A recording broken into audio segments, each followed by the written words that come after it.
დაბრუნდეს ეს პრობლემა. ამ გადატვირთვების დროს აბსოლუტურად დაკომპენსირებული მდგომარეობა კვლავ დაბრუნდეს.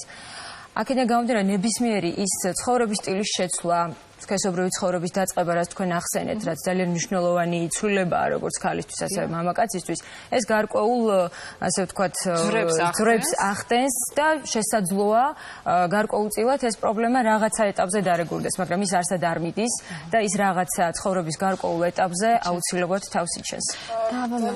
შეიძლება, გარდატეხის პერიოდში სწორედ მაშინ ხდება სასქესო ჰორმონების, ასე ვთქვათ, სცენაზე გამოსვლა. მაშინ იწყებენ სასქესო ორგანოები ფუნქციონირებას. ამიტომ ეს აკნე შესაძლებელია განვიხილოთ გარდატეხის პერიოდის ერთგვარ გვერდით ეფექტად, მაგრამ თუ ის შემდეგ დარეგულირდა, ის რა თქმა უნდა უკვალოდ გაქრება.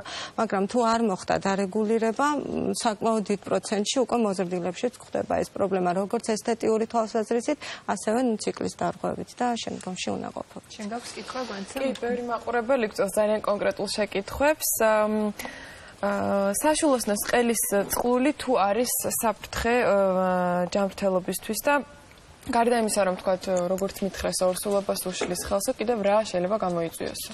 ძალიან მარტივი პასუხია ამაზე. რა თქმა უნდა, ჯერისერთი წყლული ასე ცალსახად ცოტა ზოგადი განზომილება აუცილებელია დადგინდეს რა დგას ამის იქეთ, რა იწვევს ამ ცერვიცից და იქედან გამოწვეულ პრობლემებს, რამე თუ ეს ერთ-ერთი შესაძლო მიზეზი შეიძლება იყოს შემდგომში არასასურველი განვითარებისა, მათ შორის სიმსივნის. ჩვენ არავის ვაშინებთ, მაგრამ ყურადღება ეს მეტად მნიშვნელოვანია. ამდენად ეს აუცილებლად მოითხოვს პაპნაცხისა და კოლპოსკოპიის ჩატარებას, როგორც მინიმუმ. შემდეგში უკვე თქვენთან ხდება. ჩვენთან ხდება ყველა სინჯარაში ბავშვები კეთდება და კოლპოსკოპიას თუ ვერ გავაკეთებთ თუ ხერხული. ეს კიდე ხდება ძალიან მნიშვნელოვანი, ბევრი ადამიანისთვის პრობლემის გადაჭრა და ხმა ინტერესებს რანაირად, როგორ და რამდენად ეფექტურად. ეს არის, თქვათ, ჭარბწონიანობის აბა დავახმაროთ. ამის შესახებ მე ერთ პატარა მოკლე ისტორიას გეტყვით, მე პროფესიული ნაწილის დეტალებს ქეთევანთან მიმართავ კიდე.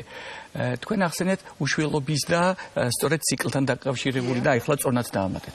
მე ყველა მიცის ეს გოსპაზე ყოველდღე დავდივარ ახლა წლების განმავლობაში ყველა ერთმანეთს იქ ვიცნობ და ერთ-ერთი ჩემი გამოსვლის შემდეგ სხვათა შორის ეთერიდან მოვიდა ერთ-ერთი ქალბატონი და მითხრა რომ მე მყავს ძალიან ოჯახის წევრი თითქმის გოგონა 19 წლის იყო მაშინ რომელიც ძალიან დეპრესიაშია ძალიან გასუქდა გათხოვილი არ შვილი ყავს და ნუ პრაქტიკულად სახლიდან გამოსვლა არ უნდა თუ შეიძლება მოვიყვანო. ნუ რა თქმა უნდა, ახლა ჩვენ ექიმები ვართ, ჩვენი თავარი პროფესია ეს არის.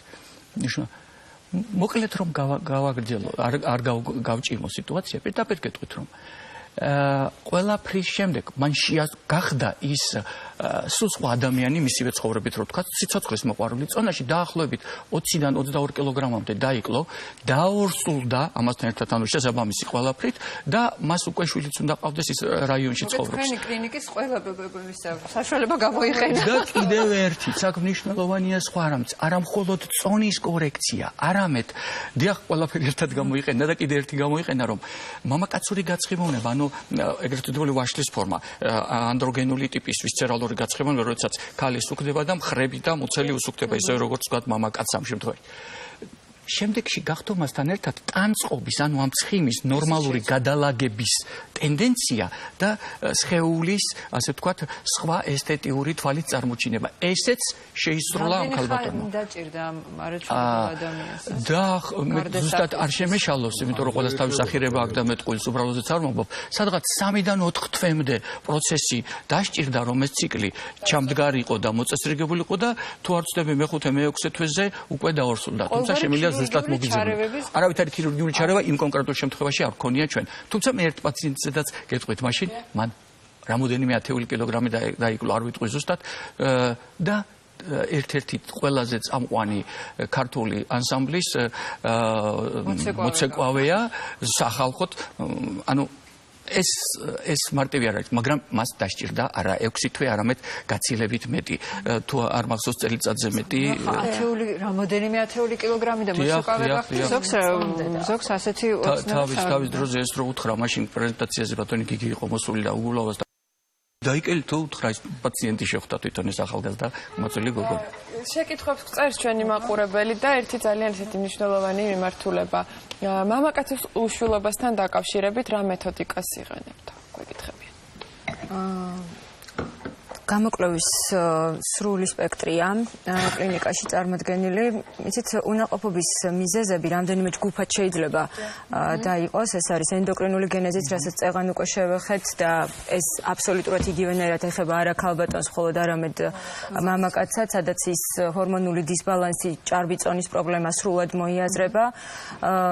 ეს არის ორგანული პათოლოგიებით გამოწვეული უნაყოფობა, გენეტიკური, ყველა, ასე ვთქვათ, ანტისპერმატოზოიდი რა ქვია? ანტისპერმალური ანტისხეულები, რომლებიც ძალიან დიახ, პოპულარულია, ასე ვთქვათ, თუმცა მათი წილი უნაყოფობაში არც თუ ისე დიდია, მაგრამ საკმაოდ მძიმეა დიაგნოზი, რადგანაც მისი მოგვარება ფაქტიურად მისი მოგვარების ერთ-ერთი და დღეს ყველაზე მოწოდებული და თანამედროვე მეთოდი ეს არის დამხმარე რეპროდუქციული ტექნოლოგიები, კერძოდ ინვიტრო განაყოფიერება. და აქვე მოკლედ ვიტყვი უფრო გასაგებ ენაზე რომ იყოს მაყურებლისთვის. ანუ პრაქტიკულად გამოუვალი მდგომარეობები არ არსებობს, ისევე რომ nothing impossible, როგორც ამბობენ ჩემი პატარა მარიამი ამბობს, რომ გამოუვალი მდგომარეობა ხომ არ არსებობს.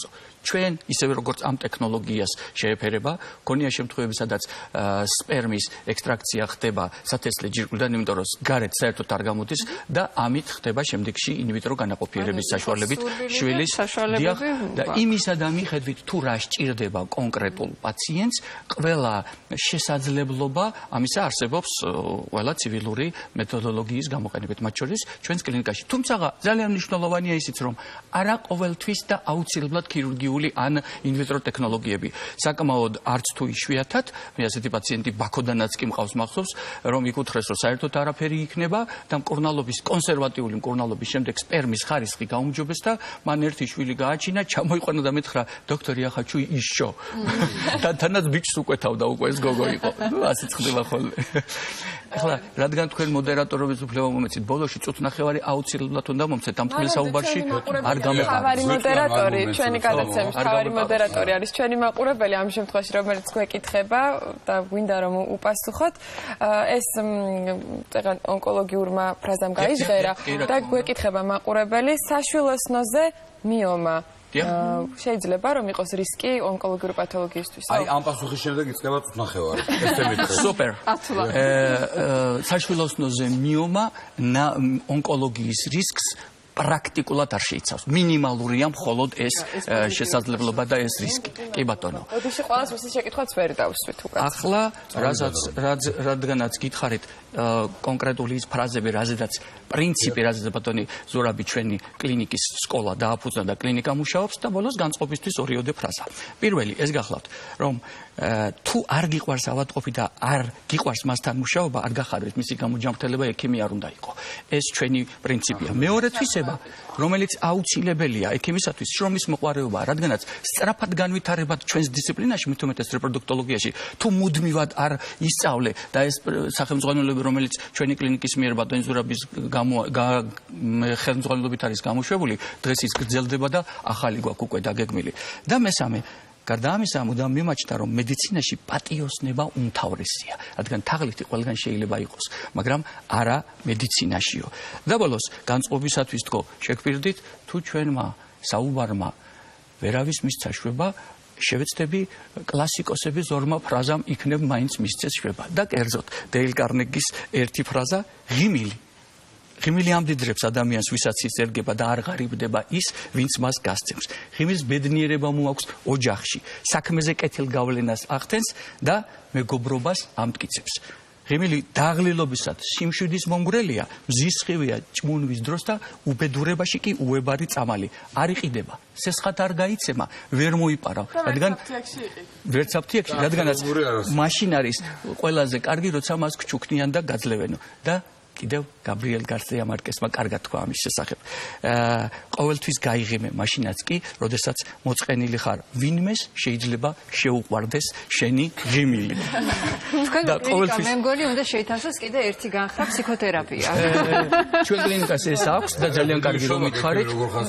დიახ, ეს არის ჩვენთვის მთავარი უშვილობის შემთხვევაში განსაკუთრებით და მეორეც უნდა გითხრათ, რომ ჩვენ ოჯახივით ვართ, ჩვენ დიდი კლინიკა არა ვართ და ჩვენ სულ ფიქრობთ, რომ ყოველთვის ვცდილობთ, რომ არა მხოლოდ მედიცინაში განვითარდეთ, არამედ როგორმე უკეთესი გარემო შევქმნათ და ჩვენი მოსვლით დედამიწა ცოტათი უკეთესი გავხადოთ. ძალიან დიდი მადლობა. კარგად დავამთავრეთ ოპტიმისტურად ღიმილით სახეზე ყველა წარმატებებს გისურვებთ. ჩვენი მეორე ნაწილი გააცემის ამეცნდება და დაგვეძლოთ სულ ცოტა ხანში